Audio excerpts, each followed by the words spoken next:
Voter verification और चुनाव में वोट चोरी के आरोप पर विपक्ष के 300 सांसदों ने संसद में चुनाव आयोग के ऑफिस तक मार्च निकाला है। इस दौरान राहुल गांधी, प्रियंका गांधी, अखिलेश यादव समेत कई विपक्षी सांसदों को हिरासत में भी लिया गया।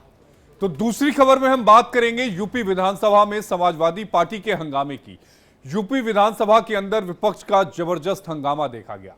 सीएम योगी के संबोधन के बीच विपक्ष ने जमकर नारेबाजी की, जिसके बाद सीएम योगी ने समाजवादी पार्टी पर करारा हमला बोला। वहीं तीसरी खबर का रुख करते हैं, जो कि यूपी से है, जहां मकबरे पर महासंग्राम छिड़ा हुआ है। उत्तर प्रदेश के फतेहपुर में एक 200 साल पुराने मकबरे को लेकर एक नया विवाद खड़ा हो गया है, जहां हिंदू संगठन ने इसे ठाकुर जी का मंदिर बताया है और आज वहां पूजा करने की घोषणा भी की थी। हालांकि प्रशासन ने मकबरे की सुरक्षा के लिए बैरिकेडिंग लगाई, लेकिन भीड़ के सामने सारे इंतजाम धरे के धरे रह गए। हिंदू संगठन का दावा है कि यह मकबरा नहीं, हमारा मंदिर है। चौथी खबर में हम बात करेंगे देश की राजधानी दिल्ली से सटे यूपी के गाजियाबाद की।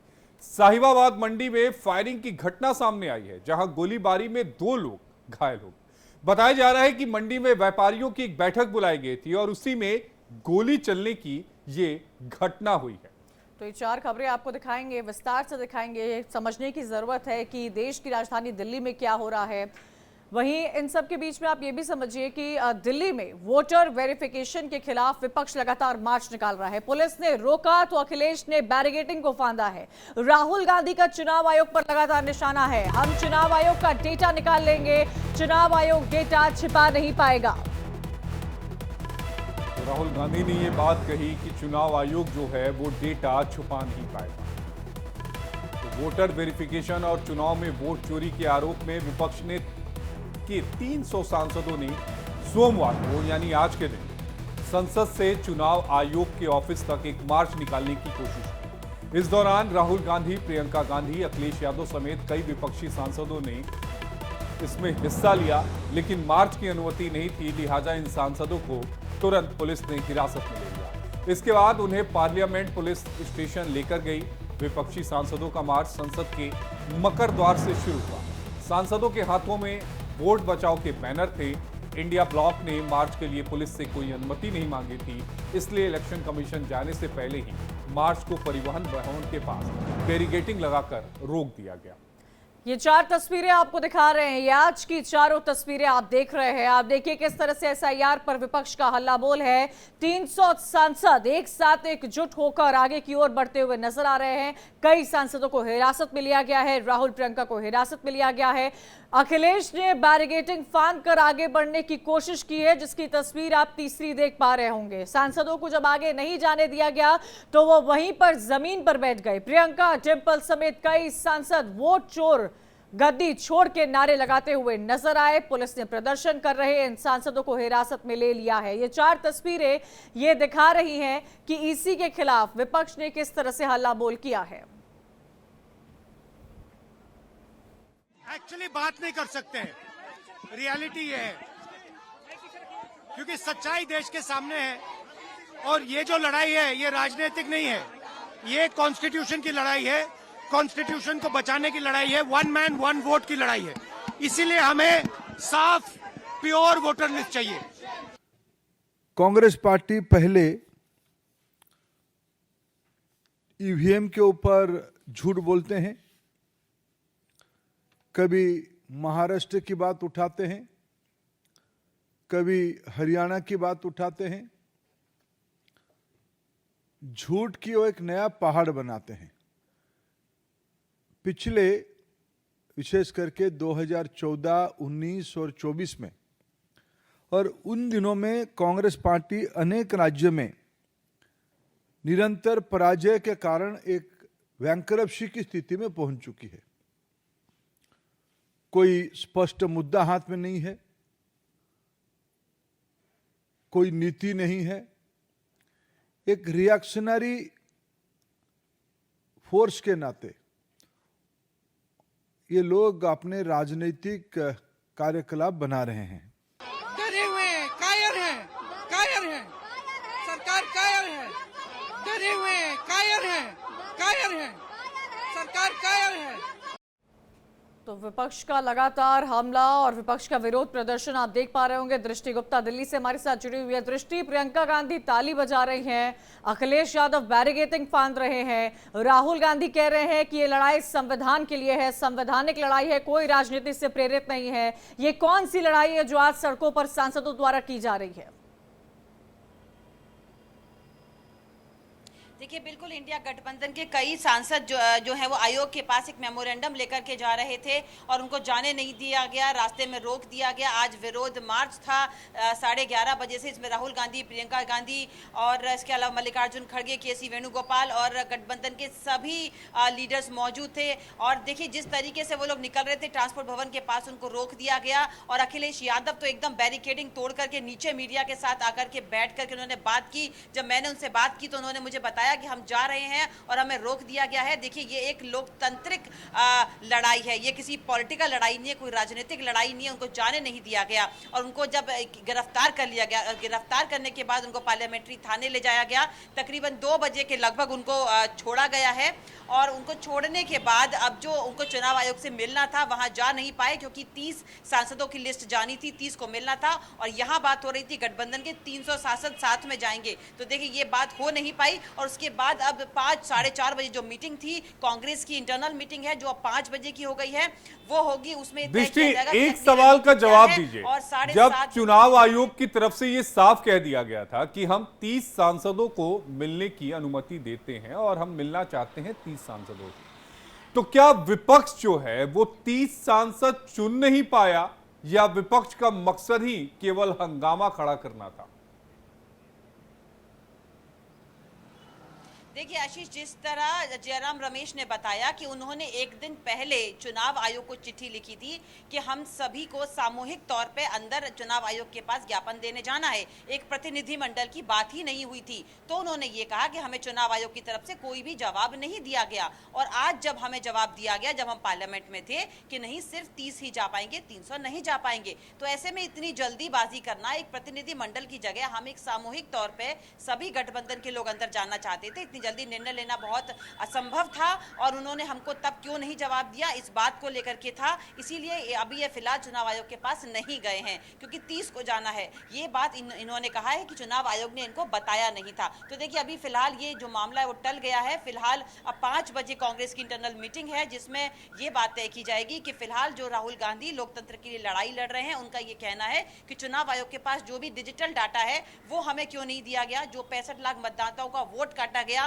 उनकी लिस्ट कहां है, क्यों काटा गया। और जो अलग-अलग हमारे साथ कुछ समय पहले कांग्रेस के प्रवक्ता जुड़े थे, जिसमें उन्होंने इस बात की जानकारी दी कि कांग्रेस पार्टी या फिर यूं कहें कि एनडी गठबंधन जो है बहुत जल्द सुप्रीम कोर्ट में एक याचिका दाखिल करने की तैयारी कर रहा है, जिसमें जो कर्नाटका का जो इश्यू था वो उठाया जाएगा, वोटर सूची का, और इसके अलावा जो पूरा डेटा जो है वो देने की मांग भी सुप्रीम कोर्ट से करेगा कि वो चुनाव आयोग को ये निर्देश दे। क्या इसको लेकर भी बैठकों का जो दौर है वो शुरू हो गया है? देखिए, बिल्कुल महादेवपुरा जो सीट थी उस पर राहुल गांधी ने खुद कहा था कि हमने 6 महीने तक मेहनत की है और फिर जाके हमने बताया है कि अचानक से 1 करोड़ वोटर्स कैसे बढ़ गए, जबकि वहां पे इतने वोटर्स नहीं थे। और उन्होंने कहा अगर यही डाटा हमको चुनाव आयोग डिजिटल डाटा देता या हमको एक कैमरे की फीड देता, जो वहां पर डिजिटल कैमरे लगाए गए हैं, वो फीड क्यों 45 दिनों में डिलीट कर दी जाती है, वो क्यों हमें नहीं दी गई, डिजिटल डाटा हमें क्यों नहीं दिया गया। तो उनका यही कहना है कि जिन लोगों का नाम काटा गया उनकी लिस्ट क्यों नहीं है। किसी न किसी तरह का आरोप प्रत्यारोप यहां देखने को मिल रहा है। जब जब चुनाव करीब आते हैं, चुनाव आयोग पर इसी तरह के आरोप विपक्ष के द्वारा हमेशा लगता है। शुक्रिया दृष्टि जानकारी देने के लिए। तो SIR को लेकर विरोध प्रदर्शन लगातार जारी है। इन सब के बीच में आगे बढ़ते अगली बड़ी खबर का रुख करते हैं, जो कि यूपी विधानसभा से जुड़ी हुई है। यूपी विधानसभा के अंदर विपक्ष ने जबरदस्त हंगामा किया है। सीएम योगी के संबोधन के बीच ही विपक्ष जमकर नारेबाजी करता नजर आया। सीएम के सदन में संबोधन के दौरान और बाद में समाजवादी पार्टी के विधायक लगातार प्रदर्शन और हंगामा वेल में करते हुए नजर आए हैं, जिसके बाद सीएम योगी ने समाजवादी पार्टी पर करारा हमला बोला है। सीएम योगी ने गोरखपुर के व्यापारियों का उदाहरण दिया। विधानसभा में विपक्ष को घेरते हुए सीएम योगी आदित्यनाथ ने कहा कि गोरखपुर में विकास के लिए अतिक्रमण हटाकर सड़कें बनाई जा रही हैं। समाजवादी पार्टी ने अपने समय में कोई भी कार्य विकास का नहीं किया था और कोई एजेंडा भी नहीं था। बावजूद इसके बीजेपी की सरकार के विकास का भी विरोध समाजवादी पार्टी के जो कार्यकर्ता हैं, लोग हैं, वो कर रहे हैं। समाजवादी पार्टी के सदस्यों के हंगामे के कारण विधानसभा अध्यक्ष सतीश महाना ने पहले कार्रवाई को 15 मिनट के लिए स्थगित किया, लेकिन लगातार हंगामा होते रहने के कारण सदन को मंगलवार तक के लिए स्थगित कर दिया गया। यानी कल सुबह मंगलवार की 11 बजे सदन की कार्रवाई फिर से शुरू होगी। क्या कुछ कहा यूपी के सीएम योगी आदित्यनाथ ने, वो आपको सुनवा देते हैं। समाजवादी पार्टी और लोकतंत्र ये नदी के दो अलग अलग छोर हैं। इनका अरे सुनिए ना, लोकतंत्र में कब से विश्वास हो गया है, कब से लोकतंत्र में लोगों का विश्वास हो गया, इनके मुंह से ये शब्द शोभा नहीं देते हैं। स्वाभाविक रूप से संभल में जो नंद तांडव इन्होंने समाजवादी पार्टी सरकार के समय किया था, आज जब वहां पर उसका शुद्धिकरण का अभियान चल रहा है, तो अगर आपको हवन डालना है तब तो ठीक बात है, लेकिन अनावश्यक रूप से हर एक जगह न्यूसेंस क्रिएट करना, अपनी नकारात्मकता से उस क्षेत्र के विकास को अवरुद्ध करना, संभल हो, बहराइच हो या गोरखपुर, ये समाजवादी पार्टी हर जगह यही करती है। इसी बीच आपको बता दें, बीजेपी नेता सिद्धार्थनाथ ने भी समाजवादी पार्टी पर हमला बोला है। लेकिन सर, जैसे जो विरोध का तरीका इन्होंने अपनाया कि कांवड़ को उन्होंने आगे किया, कांवड़ में गंगा जल की जगह पे वो फिर वो पूछ रहा हूँ, अरे आप सदन चल रहा है, आप सदन में आके बात करिए ना। आप बात ही नहीं कर रहे हैं, सदन को चलने नहीं दे रहे, तो मुद्दा कहाँ है? मुद्दा करोगे, आप पूछोगे तो मुद्दा। मैंने सर तरीके पे बात की, मुद्दा मेरे को कोई तरीका ही नहीं। ये किसी कोई कह दे, अच्छा मैं कुछ कह दूं तो वो मुद्दा बन जाएगा, ऐसा थोड़ी होता है, ऐसा नहीं होता। तो सर, ये जो फतेहपुर वाला मुद्दा चल रहा है, मामला चल रहा है, तो इसको क्या कहेंगे? वो कह रहे हैं 200 साल पुराना मकबरा है, गाटा संख्या 753 में वो दर्ज है, मकबरे के रूप में दर्ज है। ऐसा है, उसको रेवेन्यू डिपार्टमेंट ऐसा ही देखती है। और ये भी सच है कि वहाँ पे लोग कहते हैं कि यहाँ पे मंदिर रहा था, उसके ऊपर बना है, मगर विषय किसी के कहने या ना कहने से नहीं होना चाहिए। कानून के तहत क्या कार्रवाई होती है उसके तहत होना चाहिए। और उत्तर प्रदेश में 8 साल में कोई दंगे फसाद होने नहीं दिए गए हैं। जहाँ भी कोई कोशिश करता है तो वहाँ पर फिर कानून अपने सख्त कार्रवाई करती है। Thank you sir. हमारे साथ थे भाजपा के पूर्व मंत्री और कद्दावर नेता श्री सिद्धार्थनाथ सिंह जी। सिद्धार्थनाथ सिंह जी का कहना है कि ये कोई मुद्दे नहीं है जहाँ पे सदन में मामले उठाने चाहिए, वहाँ पे समाजवादी पार्टी लगातार हंगामा करके सदन की कार्रवाई को रोकने का काम किया है और वो सड़क पे मुद्दे लेके आती है। ये कोई मुद्दे नहीं है। कैमरा पर्सन सरबजीत के साथ अमिता मिश्रा, इंडिया डेली, लखनऊ। वहीं समाजवादी पार्टी के विधायक जाहिद बेग साइकिल से विधानसभा पहुंचे। जाहिद बेग से बात की है हमारी सहयोगी अमिता मिश्रा ने, वो आपको सुना। हमारे साथ हैं समाजवादी पार्टी के विधायक जाहिद बेग जी। आज इनका जो प्रदर्शन का तरीका रहा, विरोध प्रदर्शन का तरीका रहा, उसके संबंध में जानते। सर, आज जो आपका प्रदर्शन रहा, जो विरोध रहा, बहुत ही हंगामेदार और थोड़ा अलग तरीके से रहा, ये क्या तरीका था और ऐसे तरीका क्यों अपनाया? देखिए, चूंकि ये लोग विपक्ष में है और जहाँ आओ विपक्ष का काम है जनता की आवाज़ को उठाना। हम चूँकि साइकिल से विधानसभा आए थे और हमेशा साइकिल से आते हैं। सरकार जनता की आवाज़ को, मुद्दे को उठाना नहीं चाहती है। आज किसान को खाद नहीं मिल रहा है, बाढ़ से लोग परेशान हैं, ये खाली हवाई सर्वे कर रहे हैं। बिजली बेतहाशा कटौती हो रही है और निजीकरण किया जा रहा है। स्वास्थ्य विभाग चौपट हो गई है। इन सब मुद्दों पर चर्चा होनी थी, लेकिन माननीय नेता सदन ने जिस तरह से नेता विरोधी दल को जो वर्ड बोला, ये निंदनीय है। ये राजनीति में, लोकतंत्र में ये भाषा नहीं होनी चाहिए। जैसे कि आज कहा जा रहा है, ब्रजेश पाठक जी ने कहा कि सपा ने सदन नहीं चलने दिया, उसकी मर्यादा नहीं रखी, तो जो मुद्दे थे उन पे बात करनी चाहिए थी और समाजवादी पार्टी के पास मुद्दे नहीं है इसलिए उन्होंने बात नहीं की। चर्चा करने नहीं देना चाहते माननीय मुख्यमंत्री जी। एक बुजुर्ग ब्राह्मण को, नेता विरोधी दल को जो भाषा इस्तेमाल किया, ये भाषा अशोभनीय है, निंदनीय है। और कम से कम इतना तो उनको कह देना चाहिए नेता विरोधी दल के सम्मान में कि इसकी जांच कराएंगे, क्योंकि अभी तक तो यादव मुसलमान के नाम पे प्रचार किया जा रहा है, पीडीए के नाम प्रचार किया जा रहा है। आज वरिष्ठ ब्राह्मण नेता विरोधी दल को अपमानित करने का काम किया उन्होंने। तो ये थे हमारे पास समाजवादी पार्टी के विधायक जाहिद बेग जी, जिन्होंने आज साइकिल से सदन में पहुंचे और बहुत ही क्रांतिकारी तरीके से अपना विरोध दर्ज कराया। इन्हें जो विधायक जी को सबसे ज़्यादा आपत्ति हुई उनका था कि नेता सदन ने जो शब्दावली का प्रयोग किया बहुत ही आपत्तिजनक था, बहुत ही अशोभनीय था, उस पर उन्होंने कोई सफाई भी नहीं दी। कैमरा पर्सन सरबजीत के साथ अमिता मिश्रा, इंडिया डेली, लखनऊ। मैं इतना मानती हूँ कि जिन प्राथमिक विद्यालयों को सरकार ने और संविधान के अनुरूप हमको राइट टू एजुकेशन देने के लिए स्थापित किया गया, उनको किस आधार पर, किस बिना पर तुगलकी फरमान देते हुए खत्म करने का काम किया जा रहा है, सरकार इस बात पर सामने आकर के जवाब दे। जैसे कुछ तो स्कूल जैसे मर्जर जो हो रहे थे वो रद्द कर दिए गए हैं, कुछ के लिए सरकार ने कुछ गाइडलाइन तय कर दी है, तो उससे क्या विपक्ष संतुष्ट नहीं है? देखिए, प्राथमिक विद्यालयों में जाता कौन है? गांव गरीब का बच्चा जाता है जो खेत खलिहानों के पास रहता है, और अगर उनको भी उनकी शिक्षा अगर बाधित कर दी जाएगी तो कैसे हम सर्व शिक्षा अभियान करते हुए हर जाति हर समाज के विकास और विकसित होने की बात करते हैं? ये कहीं ना कहीं छलावा और हमारे भविष्य के साथ खिलवाड़ है।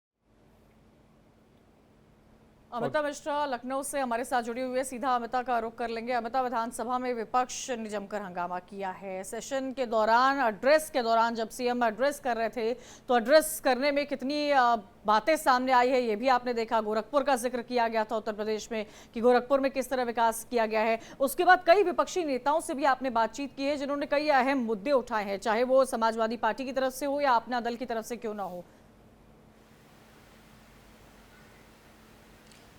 जी कंचन, जो आज का मानसून सत्र जो का पहला दिन जो था वो वाकई में हंगामेदार रहा, और लखनऊ में जो है पूरा 24 घंटे से अच्छी बारिश भी हो रही है।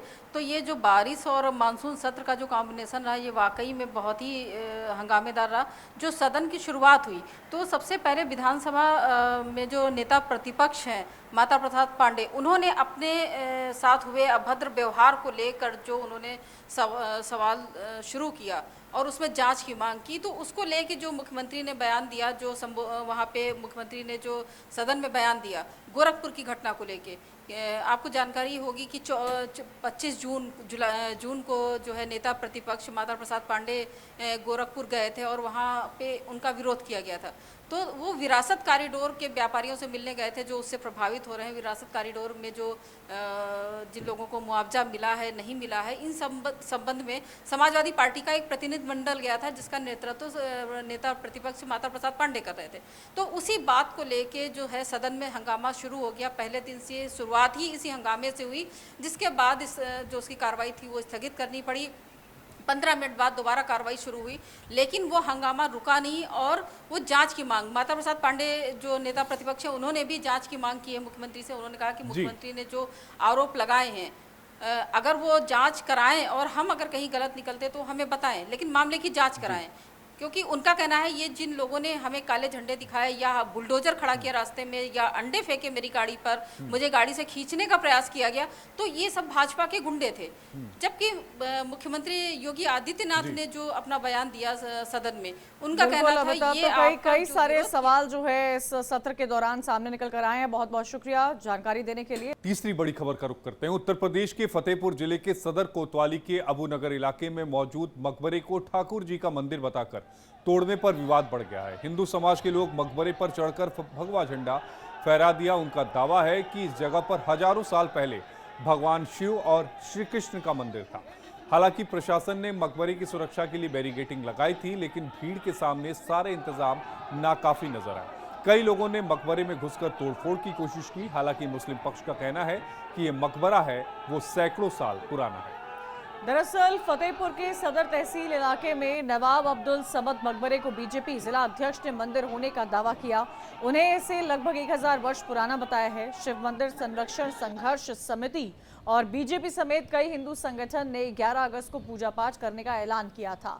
उन्होंने मंदिर के स्वरूप को बदलकर इसे मकबरा बनाने का आरोप लगाया है। हिंदू संगठन का कहना है कि मकबरे में कमल के फूल और त्रिशूल बने हुए हैं। इससे ये साफ है कि एक प्राचीन मंदिर था जिसे बाद में मकबरे में बदल दिया गया है। और ज्यादा जानकारी के लिए सीधा रुख करेंगे मनीष पाल हमारे साथ जुड़े हुए हैं। मनीष, क्या जानकारी मिल पा रही है? फतेहपुर में संग्राम चल रहा है, इस वक्त वहां की क्या स्थिति बनी हुई है? तस्वीरें हम देख रहे हैं, कितनी ज्यादा विरोध प्रदर्शन जो है वो हिंसक होता नजर आ रहा है। इस वक्त की सिचुएशन कैसी है फतेहपुर में?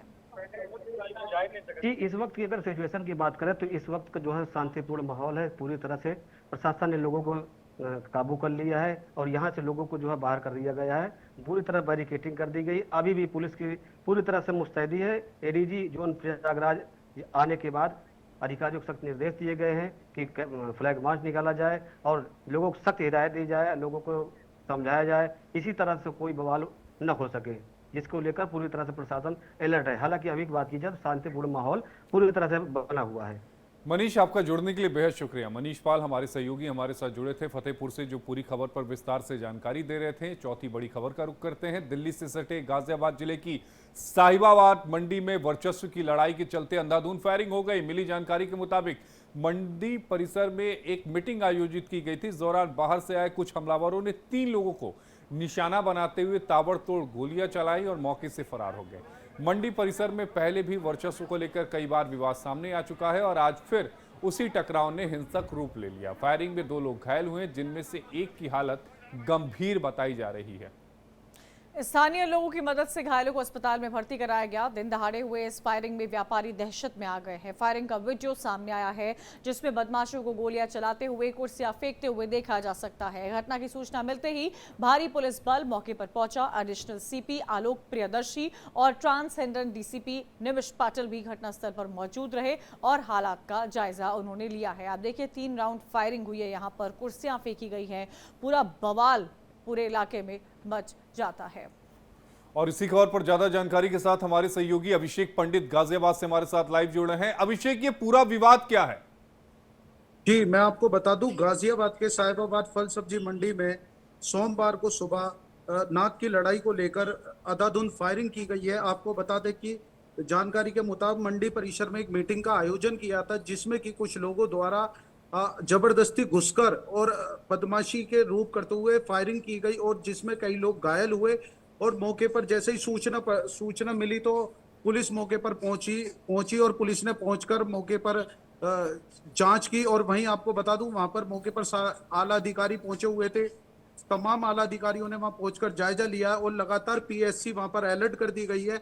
और एक तरफ क्षेत्र में जो है वो गुस्से का माहौल भी देखा जा रहा है, व्यापारियों में गुस्से का माहौल भी देखा जा रहा है, जिस तरीके से ये फायरिंग की वारदात को अंजाम दिया गया। और वहीं डीसीपी ट्रांसजेंडर निमिष पाटिल ने एक टीम गठित कर दी गई है और व्यापारियों को 24 घंटे का समय दिया गया है कि जल्दी जो भी इसमें लोग इन्वॉल्व थे उनकी गिरफ्तारी की जाएगी। वहीं आपको बता दूं कि सोशल मीडिया पर भी आरोपी द्वारा एक अपना बयान दर्ज वायरल किया गया है जिसमें अपने आप को निर्दोष बता रहा है।